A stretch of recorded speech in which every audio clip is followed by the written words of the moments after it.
તો હવે આપણે બનાવીશું દાલ ફ્રાય, જેના માટે આપણને જોશે જીરું, હળદર, ધાણા જીરું, હિંગ, મરચું, મીઠું, ગરમ મસાલો, આદુ લસણની પેસ્ટ, ઉપરના તડકા માટે જોઈશે આપણને સૂકા મરચાં, કાંદા, ટામેટા, લીંબુ. આની અંદર મેં મગની મોગર દાળ, કોતરાવાળી દાળ, ચણાની દાળ, તુવેર દાળ, થોડી અડદની દાળ અને થોડી મસૂરની દાળ એ બધી મિક્સ કરી થોડી વાર પલાળી અને એને બાફી લીધી છે. તો હવે આપણે દાલ ફ્રાય બનાવીએ.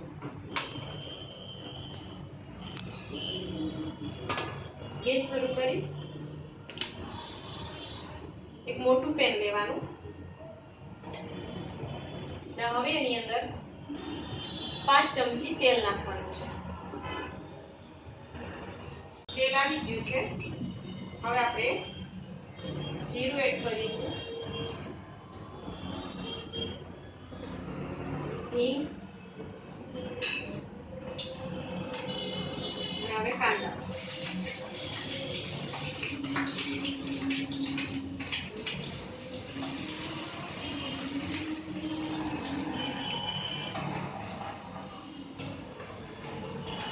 હવે કાંદાને થોડી વાર સાતળવાના છે.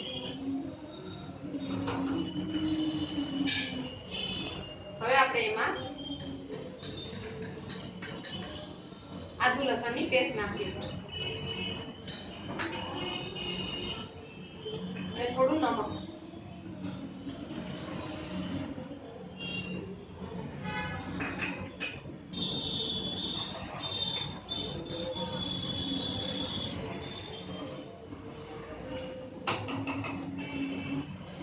કાંદાને થોડા ગુલાબી જેવા થવા દેવાના છે.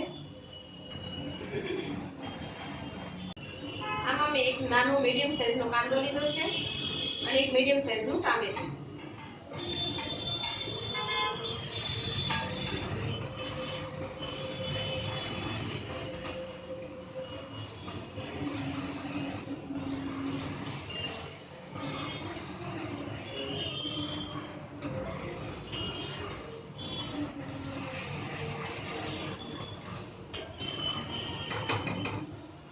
હવે કાંદા અને ટામેટાને થોડી વાર ચડવા દેવાના છે, જેથી એની કચાશ દૂર થઈ જાય.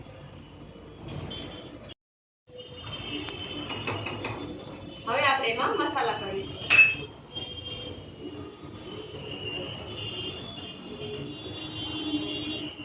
થોડી હળદર યુઝ કરવાની છે એમાં,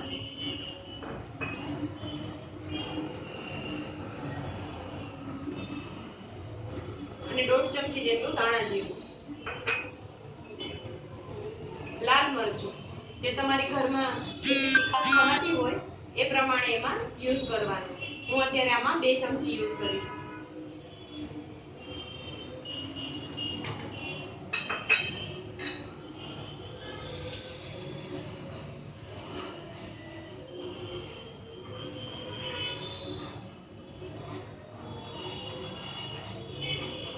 ગેસ થોડો ધીમો કરી દેવાનો, જેથી મસાલા બળે નહીં.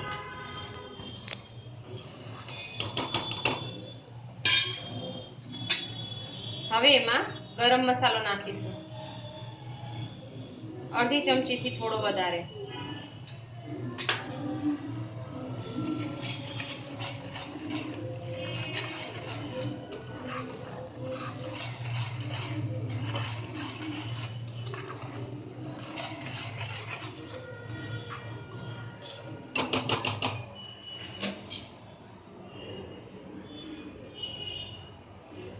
હવે આપણા મસાલા ચડી ગયા છે.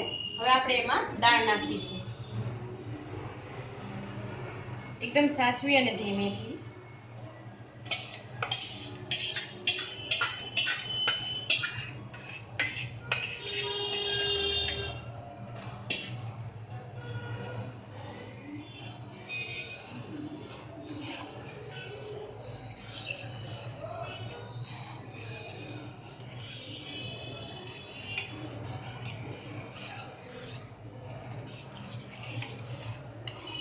હવે એને ધીમે ધીમે હલાવી અને મસાલામાં મિક્સ કરી દેવાનું.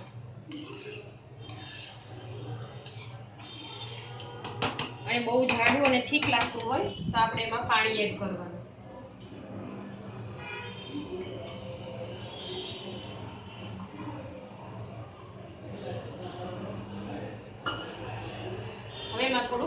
પાણી નાખીશું.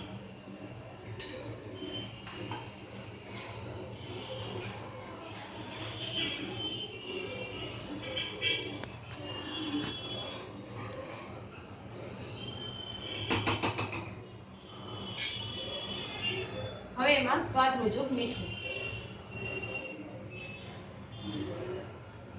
મેં બાફવામાં થોડું મીઠું નાખ્યું હતું, એટલે સાચવીને અને ધ્યાનથી નાખીશ.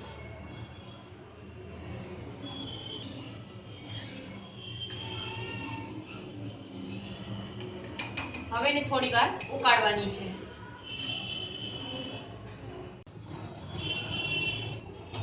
હવે આપણે એમાં થોડી ગળાશ અને ખટાશ એટલે કે ખાંડ અને લીંબુ નાખીશું. એક ચપટી થોડી વધારે ખાંડ અને એક અડધું લીંબુ.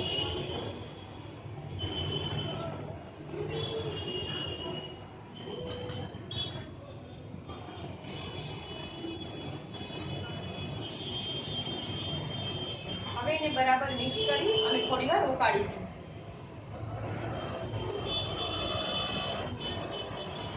હવે આપણી દાલ ફ્રાય તૈયાર છે. હવે ઉપર આપણે એક બીજો તડકો કરીશું. એના માટે આપણે પેનને હટાવીને એક નાનું પેન મૂકીશું. એમાં એક પાવડીથી થોડું વધારે તેલ મૂકીશું વઘાર માટે. તેલ આવી ગયું છે. હવે આપણે એમાં સૂકા મરચાં અને હિંગનો વઘાર કરીશું. વઘારને થોડો થવા દેવાનો છે અને પછી દાળમાં મિક્સ કરી દેવાનો છે.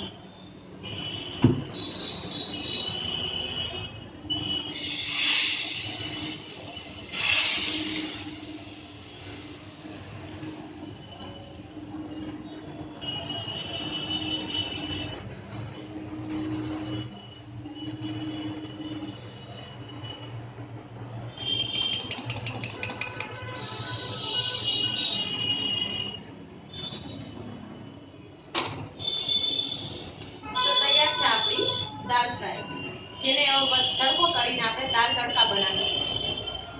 તો હવે આપણે એને સર્વ કરીશું.